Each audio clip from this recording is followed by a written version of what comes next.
Assalamualaikum warahmatullahi wabarakatuh. Perkenalkan, nama saya Erina Febriana, nomor absen 4 dari kelas 11 C2. Di sini saya ingin mengerjakan tugas remedial biologi yang mengenai bab 1 dan bab 2. Bab pertama yaitu menjelajah sel dan bab kedua yaitu pergerakan zat melalui membran sel.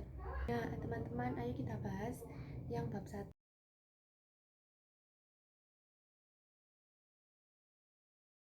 Nah, apa sih yang kalian tahu tentang sel? Nah, sel ini adalah unit terkecil dari makhluk hidup yang mampu menjalankan semua fungsi kehidupan seperti tumbuhan, metabolisme, sama reproduksi. Nah, jenis-jenis sel ini dibagi menjadi dua.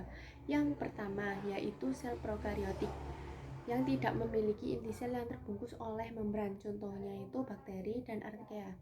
Yang kedua yaitu ada sel eukariotik yang memiliki inti sel yang dibungkus oleh membran, contohnya itu sel tumbuhan, sel hewan, fungi, dan protista. Nah, di sini itu ada struktur dasar sel yang dibagi menjadi 7. Yang pertama yaitu inti sel atau dikenal sebagai nukleus, dan ada mitokondria, aparatus Golgi, sitoplasma, retikulum endoplasma atau disingkat dengan RE, dan ada ribosom, membran sel. Nah, apa sih yang kalian tahu tentang membran sel? Membran sel yaitu struktur tipis yang mengelilingi sel terdiri dari fosfolipid ganda dan protein yang tersebar mengikuti model mozaik cair. Contoh fungsinya yaitu mengatur keluar masuknya zat, menjaga keseimbangan ion, dan melindungi isi sel. Yang kedua ini ada sitoplasma, yaitu cairan kental yang terdapat di dalam sel. Ini itu mengandung berbagai organel sel. Fungsinya itu tempat berlangsungnya reaksi kimia penting dan mendukung pergerakan organel. Yang ketiga ini ada inti sel atau yang disebut dengan nukleus, yaitu struktur besar berbentuk bulat atau oval dilapisi oleh membran nukleus. Nah, ini tuh mengandung DNA yang membawa informasi genetik. Fungsinya itu mengontrol seluruh aktivitas sel seperti pertumbuhan, sintesis protein, dan pembelahan sel. Dan ada juga organel sel lainnya, yaitu mitokondria, penghasil energi melalui respirasi seluler, dan ada ribosom, tempat di mana sintesis protein berlangsung. Ada juga retikulum endoplasma atau disingkat dengan RE, mengandung, memproduksi, dan mengangkut protein dan lipid. Dan ada juga aparatus Golgi, yaitu memodifikasi, menyortir, dan mengemas protein untuk dikirim ke bagian sel atau keluar sel. Organel sel lainnya itu ada lisosom, khususnya untuk sel hewan. Ini mengandung enzim pencerna untuk memecah zat yang tidak dibutuhkan. Dan ada juga kloroplas, khusus sel tumbuhan, mengandung pigmen hijau klorofil yang berperan dalam fotosintesis. Dan yang terakhir ini ada vakuola, yaitu kantong besar yang menyimpan air, nutrisi, dan zat sisa besar di sel tumbuhan kecil atau tidak ada di sel hewan. Kita masuk ke bab 2, yaitu tentang pergerakan zat melalui membran sel. Nah, kita yang pertama ini mau membahas transport zat pasif. Nah, transport zat itu apa sih? Transport zat adalah proses perpindahan zat melintasi membran sel. Transport ini penting agar sel dapat memperoleh nutrisi dan membuat zat sisa. Dan ada dua jenis transport, yaitu transport pasif dan transport aktif.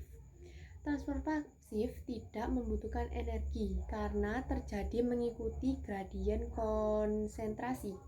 Nah, transfer pasif adalah perpindahan zat dari konsentrasi tinggi ke konsentrasi rendah melalui membran sel tanpa memerlukan energi ATP. Proses ini terjadi secara alamiah karena adanya perbedaan konsentrasi antara dua sisi membran. Nah, ini tuh dibagi menjadi 3 jenis utama transport aktif, yaitu ada difusi sederhana, osmosis, dan difusi terfasilitasi. Ketiganya ini memungkinkan zat masuk atau keluar dari sel tanpa penggunaan energi, namun mekanismenya berbeda. Perbedaan ketiga jenis transport pasif. Perbedaannya itu terletak pada zat yang dipindahkan dan cara melewati membran. Difusi sederhana itu untuk gas kecil, dan osmosis untuk air, dan difusi terfasilitasi ini zat yang memerlukan bantuan protein membran. Nah, ada juga manfaat transport pasif bagi sel. Transport pasif membantu sel memperoleh oksigen, membuang karbon dioksida, yang ketiga menjaga keseimbangan air, dan yang keempat memasukkan nutrisi penting tanpa memboroskan energi. Dari kesimpulan transfer pasif ini adalah mekanisme penting dalam kehidupan sel karena memungkinkan perpindahan zat secara efisien tanpa energi. Memahami proses ini membantu kita memahami fungsi dasar dalam tubuh makhluk hidup.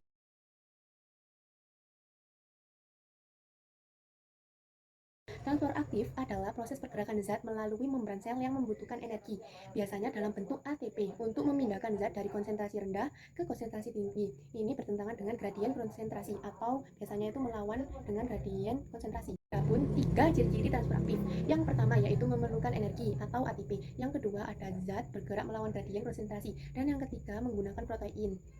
Nah, ada 2 jenis transfer aktif. Yang pertama ada Na+ atau K+, yaitu mengatur keseimbangan ion natrium Na+ dan kalium K+ dalam sel. Yang kedua ada pompa proton atau disebut dengan H+, menggerakkan ion hidrogen H+ untuk pH dan keseimbangan ion dalam sel. Nah, ada juga proses endositosis dan ekositosis. Transfer aktif juga terjadi dalam proses endositosis dan ekositosis, di mana sel menyerap atau melepaskan zat dalam vesikel, memerlukan energi untuk perubahan bentuk membran sel. Nah, ini dia kesimpulan dari transfer aktif. Nah, kesimpulannya adalah transfer aktif adalah pergerakan zat yang memerlukan energi ATP untuk membawa gradien konsentrasi dari rendah ke tinggi. Contohnya adalah pompa Na+ dan K+, dan pompa proton yang penting untuk menjaga keseimbangan ion dan mendukung fungsi sel.